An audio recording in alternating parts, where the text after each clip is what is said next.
Indian share market के इतिहास का सबसे महंगा शेयर एमआरएफ। जिंदगी में पहली बार एमआरएफ देखा था सचिन के बैट पे लिखा हुआ, तब ऐसा लगता था अरे यार ये तो बैट बनाती होगी, इस चक्कर में बहुत सारे बैट भी ले आए। लेकिन बाद में पता पड़ा अरे भैया ये तो टायर बनाती है। देश में मारुति ने जब प्लांट खोला पहली गाड़ी निकाली मारुति 800, उसमें इसी के टायर लगे हुए थे। और कार, बस, ट्रक, जीप, टू व्हीलर, इनको तो छोड़ो, फाइटर प्लेन सुखोई तक में एमआरएफ टायर बना चुका है। और इतनी बड़ी और लेजेंडरी कंपनी की शुरुआत फाउंडर के द्वारा गुब्बारे बेचने से हुई थी। पर मन में कुछ सवाल अब आपके जच रहे होंगे। पहला, ये शेयर इतना महंगा कैसे हो गया?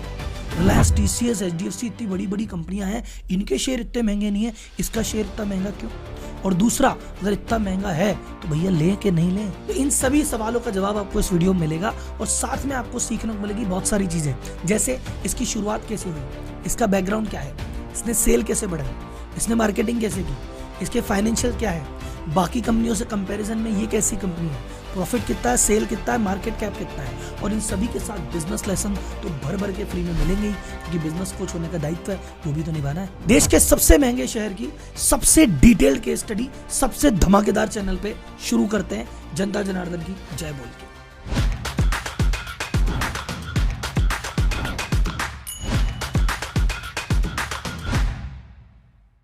कहानी चालू होती है एमआरएफ यानी मद्रास रबर फैक्ट्री के फाउंडर केएम मम्मन मप्पिल्लई से। अब ये नाम मेरे से बार बार मत बुलवाना। तो केएम साहब की फैमिली वैसे तो फाइनेंशियली स्टेबल थी, लेकिन इनके पिताजी स्वतंत्रता संग्राम में भैया भिड़े हुए थे। तो अंग्रेजों ने कहा यार भैया इसको जेल में डालो, तो उनको जेल में डाला, उनकी संपत्ति जब्त कर ली, इनका बिजनेस काइंड ऑफ ठप हो गया। तो घर परिवार की हालत खराब हो गई। तो इनके केएम सर जो है मम्मन मप्पिल्लई, इनके ऊपर भूमिका आई कि भैया घर का खर्चा चलाओ। तो इन्होंने बाजार से गुब्बारे खरीद के ये जगह जगह जाके गुब्बारे के खिलौने ये जा जाके स्टेशन पे दुकान घर घर जाके बेचते थे और उस पैसों से घर चलाते थे। धीरे धीरे थोड़ा पैसा बना लिया, उस पैसे से घर चला लिया। चलते चलते एक सच्चे बिजनेसमैन के दिमाग में आइडिया आता है दाल रोटी तो चल रही है, पर आगे क्या? तो आगे इन्होंने कहा यार खरीद के बेचने में उतना मुनाफा नहीं है जितना बना के बेचने में। मैं खरीद के बेचता हूँ, छोटा सा मार्जिन मिलता है, बनाऊंगा तो और मिलेगा। तो इन्होंने कहा चलो आप गुब्बारे बनाएंगे और बेचेंगे। और इसी के साथ हमारा होता है पहला business lesson, move up the value chain. इसका मतलब जो वैल्यू चेन है, जहां भी आप काम कर रहे हो, अगर आपको लग रहा है इस लेवल पे सफिशिएंट प्रॉफिट नहीं है तो उससे एक लेवल पीछे चले जाओ, वहां थोड़ा मार्जिन मिल सकता है।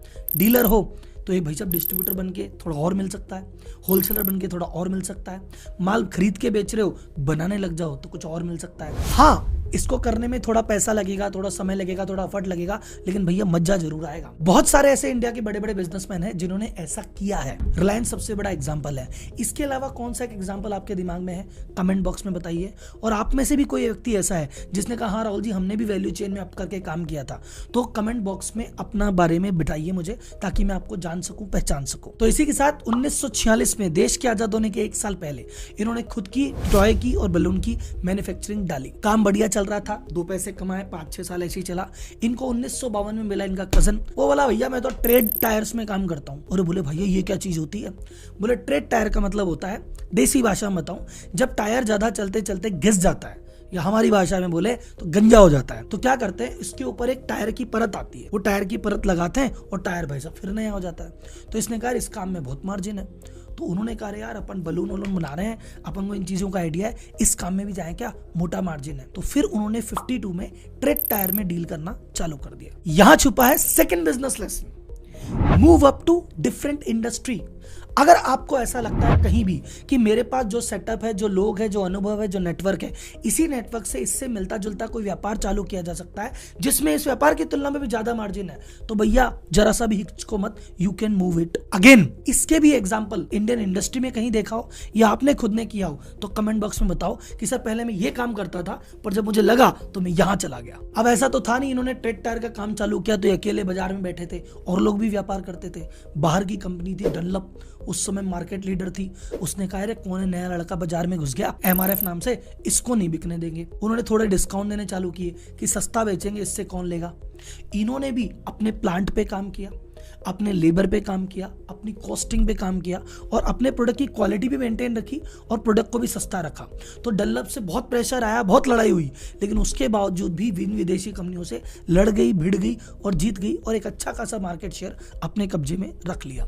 और यहाँ पे आता है business lesson number 3, competition universal है। तुम कोई सा भी प्रोडक्ट लाओ, कोई सी भी सर्विस लाओ और दुनिया के किसी कोने में खोलो, तुम मंगल ग्रह पे भी खोलोगे, कोई ना कोई कंपटीशन कुछ समय में आ ही जाएगा।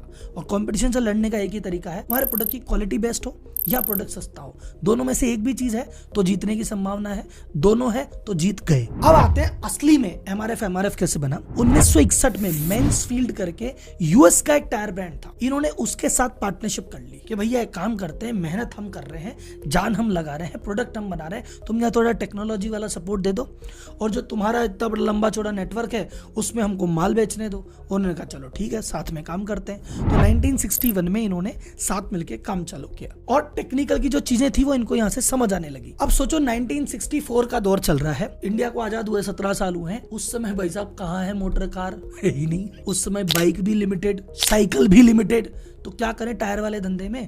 तो इन्होंने कहा इंडिया में अभी मार्केट नहीं है तो क्या करें, बाहर चलते हैं। तो उन्होंने एक्सपोर्ट करना चालू किया अलग अलग कंट्रीज में। मैन्सफील्ड यूएसए की कंपनी है, उसके ब्रांड से एक्सपोर्ट करेंगे तो भैया दुनिया, अच्छा यूएसए का टायर है, यूएसए का टायर कर रही है एमआरएफ है, लेकिन यूएसए के नाम से इन्होंने यूएस और कनाडा के मार्केट को छोड़ के सब जगह एक्सपोर्ट करना चालू कर दिया। 1961 में इन्होंने यूएस भी एक्सपोर्ट करना चालू कर दिया और देश की पहली कंपनी बने जो यूएस को टायर एक्सपोर्ट करती है। 1979 आते आते इस मैन्सफील्ड के साथ कुछ गड़बड़ हो गई यूएस में, तो इनका जो टाइप था वो टूट गया, ये कंपनी खत्म हो गई। इन्होंने अपनी कंपनी का नाम कर लिया एमआरएफ टायर्स लिमिटेड, मद्रास रबड़ फैक्ट्री। और ये टेक्निकल टाइप एक ही बार नहीं कई बार किया। बीएफ गुडरिच एक कंपनी है, उसके साथ टेक्निकल कोलैबोरेशन किया कि भैया 2-4 चीजें हैं सिखाओ ना हमको। मेरेंगोनी टीआरएस एसपी है, इटली की एक कंपनी थी, उसके साथ टेक्निकल टाइप किया कि अरे यार भैया हमें भी कुछ सिखाओ ना। कुल मिला के जहां टेक्नोलॉजी की कमी पड़ी वहां भैया टाइप कर आके बैठ गए। और आज की डेट में एमआरएफ 65 से ज्यादा देशों में टायर एक्सपोर्ट करती है और एक इंडियन मल्टीनेशनल कंपनी है। जैसे एक तो होती है मल्टीनेशनल कंपनी जो इंडिया आती है, ये इंडिया की कंपनी है जो यहां से मल्टीनेशनल हुई है। बिजनेस लेसन नंबर 4, माल बेचो, जहां बिके वहां बेचो। जरूरी नहीं है मेरी गली में तो सेल नहीं है तो शहर में बेच दे, मेरे शहर में कोई लेता नहीं है शहर के बाहर बेच दे, अरे देश में कोई नहीं लेता तो एक्सपोर्ट कर दे मेरे भाई, ये थोड़ी तेरी गली में तेरे शहर में बेचेगा। Business lesson number 5, do strategic type. जहां आपको लगता है कि यार यहाँ मेरा डिस्ट्रीब्यूशन कमजोर है, डिस्ट्रीब्यूशन वाले से कर लो। यहाँ टेक्नोलॉजी कमजोर है, टेक्नोलॉजी वाले से कर लो। यहाँ पैसा कमजोर है, फाइनेंशियल टाइप कर लो। जिस रिसोर्स की कमी पड़ रही है उस रिसोर्स में तुम्हारी एक ताकत है, उसकी कोई ताकत है, मिल लो, दोनों का फायदा। आपको क्या लगता है कुछ कंट्री में एक्सपोर्ट करके इतनी बड़ी कंपनी बन जाएगी एमआरएफ? नहीं भैया, बहुत सारी चीजें करनी पड़ती है। 1973 में पहली बार टायर्स में नायलॉन टायर का इस्तेमाल किया एमआरएफ ने और एक क्रांति लेके आए। ये टायर भैया लंबा भी चलता है, स्ट्रॉन्ग भी होता है और जेब पे हल्का पड़ता है। फिर उन्होंने कहा अभी 73 आ गया है, थोड़ा सा धीरे धीरे इंडियन मार्केट भी होने लग गया। 1988 में मारुति उद्योग आ गया, अगर मारुति आ गई अब तो इंडिया में भी कारें बनेगी, तो मारुति से टाइप कर लिया। तो जो देश की पहली कार बनी थी मारुति 800, उसमें एमआरएफ के टायर लगे हुए थे और आज भी इसका टाइप महिंद्रा से है, टाटा से है, जनरल मोटर से है, यामाहा से है। 91 आया जब इधर बजाज का सर उठाने लगा, बाहर की कंपनी आई तो इसने कहा ये काम भी बढ़िया है, टू व्हीलर का भी बनाने लग जाते हैं। तो ट्रक बस के पहले बना रहे थे, फिर कार पे आ गए, फिर टू व्हीलर पे आ गए, अब धीरे धीरे ये जेसीबी के भी बनाने लग गए। ये बनाते हैं आपके सुखोई 30 का भी टायर एक बार उन्होंने बनाए हुए हैं। अब आपको अगर लग रहा है कि एमआरएफ तो टायर ही टायर बनाती है, अरे भैया हल्का आदमी नहीं, इन्होंने कहा टायर के अलावा भी 4 काम में लग जाते हैं। तो 1989 में हैस्ब्रो इंटरनेशनल एक कंपनी है जो टॉयज बनाती है, जैसे वार्नर ब्रदर के जो टॉयज आते हैं, लीगो के जो टॉयज आते हैं, इन टॉयज बनाने का काम भी इसने कोलैबोरेशन में उठा लिया। तो टायर के साथ साथ खिलौने भी बनाते हैं। ऑस्ट्रेलिया की एक कंपनी के साथ टाइप किया हुआ है, उनके साथ मिलकर इंडस्ट्रियल पेंट भी बनाते हैं। और इटली की एक कंपनी के साथ टाइप किया है, उसके साथ कन्वेनर बेल्ट भी बनाते हैं। तो ये जो आपको एयरपोर्ट पे दिखती है या जो फैक्ट्रीज वगैरह में दिखती है, इस बेल्ट का निर्माण भी ये लोग करने लग गए। तो कुल मिला के इन्होंने डाइवर्सिफिकेशन इतना किया, यार एक ही प्रोडक्ट पे थोड़ी डिपेंडेंट रहना है, कल को टायर में कोई बात हो गई तो वैसे तो नहीं होगी। आगे जाके 50 साल में चाहे आपकी पेट्रोल डीजल वाली गाड़ियां इलेक्ट्रिक हो जाएगी, टायर तो रहेंगे ना भाई साहब, तो इनके टेंशन नहीं है, लेकिन फिर भी डाइवर्सिफिकेशन करके बैठे हैं। तो बिजनेस लेसन नंबर 6 समझाने की जरूरत नहीं है कि एक प्रोडक्ट पे डिपेंडेंट मत रहो, अलग अलग प्रोडक्ट में इंडस्ट्री पे काम करो। और जैसा मैंने 5 में बताया था, हर प्रोडक्ट के लिए एक्सपर्ट से टाइप कर रखा है ताकि ज्यादा माथाफड़ी नहीं है। अब आपको मार्केटिंग का एक जबरदस्त लेसन बताता है, जबरदस्त। आपको ऐसा लगता है मार्केटिंग का मतलब यह है कि मार्केटिंग जब भी करें, अगर 100 रुपए की मार्केटिंग की जाए तो तभी सफल है जब उससे 500 रुपए की सेल हो। इसको कहते हैं परफॉर्मेंस मार्केटिंग, कि मैं मार्केटिंग पे 100 रुपए लगा रहा हूं इस उम्मीद में कि 200, 300, 500 रुपए आए। पर परफॉर्मेंस मार्केटिंग के अलावा एक मार्केटिंग और होती है, जिसको कहते हैं ब्रांड मार्केटिंग। मुझे इस मार्केटिंग से इमीडिएटली सेल नहीं चाहिए, लेकिन हाँ, मेरे प्रोडक्ट को बच्चा बच्चा जान जाना चाहिए, मेरा नाम फेमस हो जाना चाहिए, सेल तो मैं बाद में कर लूंगा। इसको कहते हैं ब्रांड मार्केटिंग। और एमआरएफ ने कहा चलो ब्रांड मार्केटिंग करते हैं। तो ब्रांड मार्केटिंग के लिए बच्चा बच्चा तुमको जाने इंडिया में, तो क्या करना पड़ेगा? क्रिकेट में इन्वेस्ट करना पड़ेगा। और इन्होंने कहा, सचिन तेंदुलकर को पकड़ा, कहा भैया बैट पे लगा लो एमआरएफ। और उसी के चक्कर में हम सब बच्चे कंफ्यूज हो गए, यार एमआरएफ बैट बनाती है, दुकान पे जाके खड़े हो जाते थे, एमआरएफ वाला बैट दो। अब दुकानदार भी हमको समझाया जा रहा है, बनाया जा रहा है और दिए जा रहा है। अच्छा, इन्होंने सचिन को क्यों चुना? इन्होंने कहा हर ब्रांड का अपनी एक पर्सनैलिटी होती है, उसके अनुसार ही चुनते हैं। तो इन्होंने कहा हम खुद को ऐसे प्रेजेंट करते हैं कि we are the best tyre, तो हम उसी के साथ काम करेंगे जो बेस्ट है। और सचिन क्रिकेट के फील्ड में बेस्ट है, तो सचिन के साथ काम किया। सचिन रिटायर हो गए, तो सचिन के बाद किसको पकड़ा?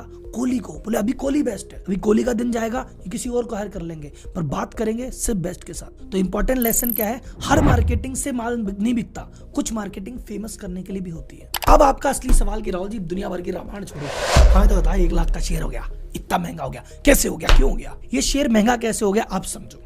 देखो, जैसे जैसे किसी कंपनी का प्रॉफिट बढ़ता जाता है, वैसे वैसे उस कंपनी के शेयर प्राइस में भी उछाल आता है। अब कोई शेयर आज 1000 का है, वो 2000 का, 3000 का होगा। अब 3000, 4000, 5000 जैसे इस रेंज में जाता है, हर कोई आम आदमी उस शेयर को ले नहीं सकता। तो कंपनी क्या करती है, जैसे 5000 रुपए का शेयर एक आपके पास है, तो कंपनी कहेगी सुनो, आज से हमने शेयर स्प्लिट कर दिया, या हमने क्या बोनस शेयर दे दिया। तो जिस जिस आदमी के पास हमारा एक शेयर है, उसको एक शेयर फ्री में देंगे जी। तो आपके पास पहले एक शेयर था 5000 का, आपको बोनस में एक शेयर और दे दिया, आपके पास 2 शेयर हो गए, पर उस शेयर की वैल्यू क्या कर दी? 2500 रुपए। तो अब आपके पास तो 2 शेयर है, 2500 के हिसाब से 5000 का, आपका तो नुकसान नहीं हुआ, लेकिन हाँ वैल्यू उसकी थोड़ी सी कम हो गई। अब उसके चक्कर में क्या, 2500 का शेयर है तो 4 लोग और ले लेंगे। तो शेयर का प्राइस जितना सस्ता रहता है, उतने ज्यादा इन्वेस्टर उसमें आ सकते हैं, उतनी ज्यादा खरीद बेच हो सकती है। एमआरएफ ने इस स्ट्रेटजी पे ध्यान ही नहीं दिया। एमआरएफ ने जीवन में सिर्फ 2 बार बोनस शेयर इशू किए हैं, 1970 में और 1975 में। 1975 के बाद से आज तक लगभग 50 साल होने आए, ये बोनस शेयर इशू ही नहीं करते। तो शेयर प्राइस बढ़े ही जा रहा है, बढ़े ही जा रहा है, बढ़े ही जा रहा है। अब ये तो इन्फोसिस ने, टीसीएस ने, जब भी इनको लगता है तो प्राइस महंगा हो रहा है, ये टुकड़े कर देते हैं, तो वो अभी वैल्यू में बना हुआ है। अगर ये नहीं करते तो हो सकता है टीसीएस का शेयर 5 लाख का, रिलायंस का 10 लाख का भी शेयर होता, लेकिन समय समय पे तोड़ दिया।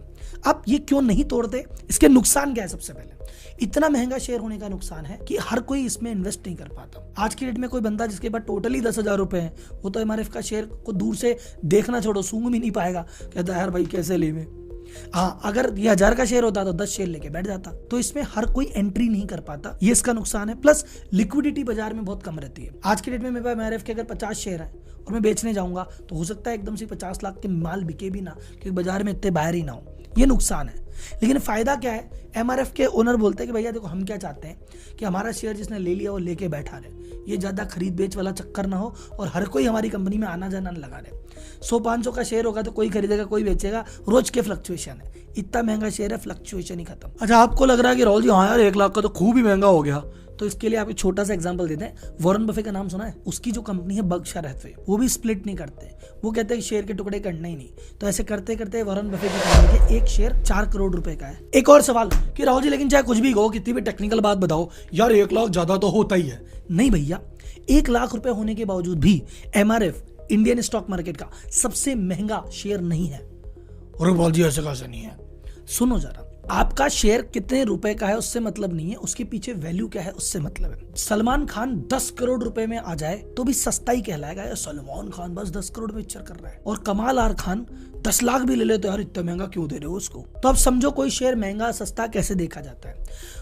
उस शेयर को महंगा कहा जाएगा जिसका पीई रेशो बहुत ज्यादा है, वो शेयर कहलाता है महंगा शेयर। और जिसका पी रेशो कम है वो कहलाता है सस्ता शेयर। जैसे एग्जांपल से समझो, अगर आप महंगे शेयर की बात करते हो तो ये जो स्टार्टअप के शेयर आते हैं, ये है सबसे महंगे शेयर। क्यों? क्योंकि इनकी अर्निंग तो कुछ भी नहीं है, लॉस है, 10-20 करोड़ रुपए कमाते हैं, कंपनी का भाव लेकर बैठे 20,000 करोड़, 25,000 करोड़, तो ये महंगे हुए ना, क्योंकि इनकी 1 रुपए की अर्निंग के पीछे 2,000 रुपए का भाव लेके बैठे हैं, ये महंगे। बीच में अडानी पे आरोप लगे थे, यार भाई साहब अडानी के शेयर इतने हवा में उड़ा रखे हैं, उसका पी रेशियो बहुत ज्यादा था कि यार अडानी की इतनी तो कमाई नहीं है, इतना महंगा। तो अगर ये 1 लाख का शेयर है, एक कमाई भी उतनी कर लेता है बच्चा। और कई ऐसे शेयर इनकी कमाई लेने देनी कुछ नहीं है, तो जिनकी कमाई दमाई कुछ नहीं है तो 100 रुपए में महंगा है ना यार। इसका 1 लाख शेयर होने के बावजूद टोटल मार्केट कैपिटलाइजेशन अगर देखूं कि टोटल बाजार में एमआरएफ की टोटल वैल्यू कितनी है, वो है 42,000 करोड़ रुपए ओनली। इंडिया की जो टॉप 100 मार्केट कैप है ना, उसमें भी एमआरएफ अभी नहीं आता। नंबर 1 पे बैठे हैं सबके पापा रिलायंस इंडस्ट्रीज 17 लाख करोड़ की वैल्यू लेके। तो आप सोचो टॉप 100 लिस्ट में भी नहीं आता अभी तक। हाँ, ये अपनी इंडस्ट्री में सबसे महंगा है। टायर इंडस्ट्री में जिन जिन इंडस्ट्री के शेयर हैं, जैसे अपोलो का शेयर है, जेके का शेयर है, आपके बालाकृष्ण इंडस्ट्री का है, इन सबसे देखा जाए इस कंपैरिजन में महंगा शेयर है, ये मानना पड़ेगा। राहुल जी इन्वेस्ट करे कि नहीं करे, आप तो ये बताओ, बात खत्म। आप तो ये देखो अब तक क्या एमआरएफ ने जनता को कमा के दिया है कि नहीं कमा के दिया। जब इसका आईपीओ आया था ये 11 रुपए का शेयर था, आज ये 1 लाख रुपए का है, यानी इसने ग्रोथ दी है 9000% की। जिस आदमी ने उस समय 1100 रुपए का शेयर खरीदे थे, आज की डेट में वो 1 करोड़ रुपए का मालिक है। तो 1100 रुपए बन गए 1 करोड़ रुपए। तो कमा के तो दिया है जब से लेके आया तब से अब तक। लेकिन मैं बात करूं कि भैया ये तो इतनी लंबी बात हो गई, हमें तो बताओ अभी करंट में हालत क्या चल रही है। तो करंट में भैया उतना कमा के नहीं दिया है। अगर पिछले 3 साल के एवरेज की बात बताऊं तो पिछले 3 साल में एमआरएफ ने 57% की ग्रोथ दी है, पर उसी दौरान सेंसेक्स ने 87% की ग्रोथ दी है। और इसके कंपटीशन पे अगर मैं चला जाऊं, जेके ने 219% की ग्रोथ दी है, अपोलो ने 284% की ग्रोथ दी है। तो बाकी इंडस्ट्री, बाकी कंपैरिजन के चक्कर में पिछले 3 साल या 5 साल भी आंकड़ा ले लेंगे तो एमआरएफ का उतनी इंप्रेसिव परफॉर्मेंस नहीं रही है। इसकी सेल्स की बात करें तो ये नंबर 2 पे है। सबसे ज्यादा सेल्स टायर मार्केट में अपोलो टायर्स की है 24,500 करोड़। सेकंड नंबर पे ये आता है 23,500 करोड़। तीसरे नंबर पे आता है जेके, जो है इसका लगभग आधा 14,000 करोड़। तो वैसे तो टॉप पे है, पर नंबर 2 है और थर्ड में और 2 में बहुत बड़ा गैप है। इसके अलावा टायर मार्केट में 24% मार्केट शेयर एमआरएफ लेके बैठा है। 65 से ज्यादा कंट्रियों में एक्सपोर्ट होता है। जैसा मैंने बताया ऑलरेडी बड़ी बड़ी कंपनियों से, टाटा महिंद्रा, इनका ऑलरेडी टाई अप है। और ऑटोमोबाइल इंडस्ट्री में कितना डिस्ट्रप्शन हो जाए, पेट्रोल डीजल से आप चले जाओ, हाइड्रोजन पे चले जाओ, चाहे ईवी पे चले जाओ, किसी पे भी जाओ, चाहे सोलर से चलाओ, टायर तो चाहिए भाई साहब। तो टायर इंडस्ट्री को कोई दिक्कत नहीं है, वो तो उड़ने ही वाली है। जनसंख्या बढ़ेगी, पैसा बढ़ेगा तो गाड़ियां बिकेगी, तो टायर का भी काम होगा ही होगा। तो एमआरएफ के बारे में मैंने आपको इसकी हिस्ट्री बताई, सेल्स बताई, मार्केटिंग बताई, पोजीशन बताई, प्रॉफिट बताया, कंपैरिजन बताया, इसके बारे में डाउट आपको क्लियर किए। पर इसमें इन्वेस्ट करना है या नहीं करना है ये मैं नहीं बताऊंगा, क्योंकि मैं आपको एक डिस्क्लेमर जारी कर देता हूं। पहली बात, मैं एमआरएफ में इन्वेस्टर नहीं हूं, मैंने कोई शेयर नहीं लिया। दूसरा, मैं सेबी रजिस्टर्ड एडवाइजर भी नहीं हूं जो आपको एडवाइस दे सकूं, मैं कौन सा लीगल एडवाइजर हूं। तीसरा, मेरी किसी भी प्रकार की वीडियो को आप ये मानना कि आज से आपको एमआरएफ के बारे में पता पड़ा, ये आपकी रिसर्च का स्टार्टिंग पॉइंट है। इसके बाद आप रिसर्च करो, जान लगाओ, फिर बताना करना कि नहीं करना। मेरी किसी वीडियो को आप कंक्लूजन मत मानना, हाँ राहुल जी ने कह दिया तो ले लो, नहीं। राहुल जी ने डेटा देते हैं, डिसीजन आप लोगे, आपका पैसा, आपकी इच्छा, हम बस हेल्प करने वाले व्यक्ति हैं। धन्यवाद।